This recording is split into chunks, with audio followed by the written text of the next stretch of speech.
السلام علیکم ناظرین، صابری وائس میں آپ کو خوش آمدید کرتی ہوں۔ امید کرتی ہوں کہ آپ سب خیریت سے ہوں گے۔ افریقہ کے ایک چھوٹے سے گاؤں میں ایک دن لوگوں نے رمضان کے دنوں میں ثواب کے لیے ایک امام کو دعوت دی کہ وہ ان کے گھر آئیں اور دعوت قبول کریں۔ وہ امام صاحب اسلامک یونیورسٹی سے پڑھے تھے اور وہاں ایسا بہت کم تھا کہ کوئی پڑھا لکھا امام مل جائے جس کو اسلام کی مکمل پہچان ہو، اور ایسے امام افریقہ کے کچھ ہی علاقوں میں ملتے تھے۔ گاؤں کے لوگوں نے یہ طے کیا کہ ہر رمضان میں ایک دن امام صاحب ایک کے گھر، دوسرے دن دوسرے کے اور تیسرے دن تیسرے کے گھر جائیں گے، اور ایسے ہی 29 یا 30 روزے گزر جائیں گے۔ امام صاحب مسجد میں بچوں کو پڑھاتے، لوگوں کی خدمت کرتے، ان کو درس دیتے، لوگوں کو اسلام سے آشنا کرواتے۔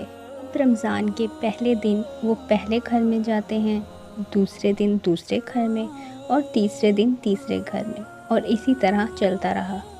ان میں سے ایک فیملی نے امام صاحب کو اپنے گھر دعوت دی۔ وہ صرف میاں بیوی تھے اور وہ لوگ بھی غریب تھے۔ جب امام صاحب آئے تو ان کو عزت و احترام کے ساتھ ایک چھوٹے سے ہال میں بٹھا دیا گیا اور دسترخوان سجا دیا گیا۔ امام صاحب نے روزہ افطار کیا، دعائیں دیں اور افطاری کے بعد وہاں سے چلے گئے۔ تھوڑی دیر بعد بیوی نے پیسے ڈھونڈنا شروع کیے۔ اس نے پیسے وہیں رکھے ہوئے تھے جہاں امام صاحب بیٹھے تھے، مگر اب وہ وہاں نہیں تھے۔ اس نے پورا گھر چھان مارا مگر پیسے غائب تھے۔ اس نے اپنے شوہر سے پوچھا کہ کیا آپ نے کسی کو گھر پر بلایا تھا؟ تو شوہر نے جواب دیا کہ نہیں تو کیوں، کیا ہوا ہے؟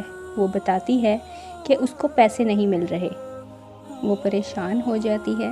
شوہر کہتا ہے کہ ہاں مجھے یاد ہے، تم نے یہاں پیسے رکھے تھے اور یہاں امام صاحب کے علاوہ اور کوئی نہیں آیا، انہوں نے ہی یہاں وقت گزارا ہے اور وہ ہی یہاں اکیلے بیٹھے تھے۔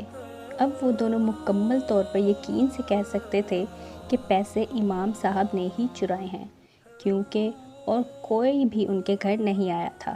جب بھی وہ شخص مسجد جاتا تو امام صاحب سے دور ہی رہتا۔ اس کو اب ان پر یقین نہیں تھا۔ وہ چپ چاپ نماز پڑھتا اور بنا سلام دعا کیے ہی واپس گھر آ جاتا۔ ایسے ہی دن گزرتے رہے اور اگلا سال شروع ہو گیا اور رمضان آ گیا۔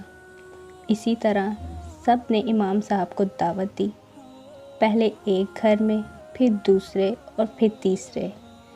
جب پھر سے امام صاحب تیسری فیملی کے گھر گئے جہاں سے انہوں نے پیسے چرائے تھے، تو امام صاحب کو دیکھ کر اس آدمی کو غصہ آنے لگا اور وہ بے چین ہو گیا۔ اس کی بیوی نے اسے بلایا اور کہا کیا پتہ ان کو ضرورت ہو، اللہ کی رضا کے لیے صدقہ سمجھ کر معاف کر دیں اور ان کو اپنے گھر میں خوش آمدید کہیں۔ آدمی نے ان کو خوش آمدید کہا اور امام صاحب نے روزہ افطار کیا۔ جانے سے پہلے امام صاحب نے نوٹس کیا کہ وہ شخص اس سے عجیب طریقے سے دیکھ رہا ہے اور بہت ہی عجیب انداز سے بات کر رہا ہے۔ تو امام صاحب پوچھتے ہیں کیا تم ٹھیک ہو؟ وہ کہتا ہے کہ میں آپ کو کچھ بتانا چاہتا ہوں۔ پچھلے سال کے رمضان کے بعد سے یہ پورا سال نہ میں نے آپ کو سلام کیا، نہ بات کی، آپ سے دور رہا۔ امام صاحب نے کہا ہاں میں نے محسوس کیا، مگر میرے پاس اتنا وقت نہیں تھا کہ میں آتا، بات کرتا اور آپ سے پوچھتا کہ کیا ہوا ہے۔ وہ کہتا میں بتاتا ہوں، جب آپ پچھلے رمضان میں گھر آئے تھے تو جس جگہ آپ بیٹھے تھے ہم نے وہاں کچھ پیسے رکھے تھے اور آپ وہاں اکیلے بیٹھے تھے، اور آپ کے جانے کے بعد ہمیں وہ پیسے نہیں ملے اور آپ کے علاوہ اور کوئی بھی گھر میں موجود نہیں تھا، آپ کے علاوہ کوئی ہمارے گھر نہیں آیا تھا۔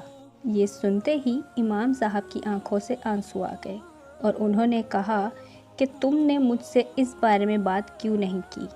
وہ پوچھتا ہے کہ کیا پیسے آپ نے اٹھائے تھے؟ امام صاحب کی آنکھوں سے آنسو گرنے لگے اور کہتے ہیں ہاں میں نے اٹھائے تھے۔ وہ شخص اور اس کی بیوی حیران ہو گئے۔ امام صاحب بولتے ہیں میں اس لیے نہیں رو رہا کہ میں نے پیسے اٹھائے ہیں یا تم الزام لگا رہے ہو، کیا تمہیں پورا یقین ہے کہ میں نے پیسے اٹھائے ہیں؟ میں کسی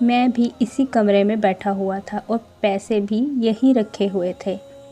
کھڑکی کھلی ہوئی تھی، اچانک ہی تیز ہوا چلنے لگی اور پیسے ہوا سے اڑنے لگے۔ میں فوراً اٹھا، میں نے پیسے جمع کیے اور آپ کا انتظار کرنے لگا۔ جب آپ باورچی خانے میں مصروف تھے، پھر میری نظر قرآن مجید پر پڑی جو وہاں سامنے رکھا ہوا تھا۔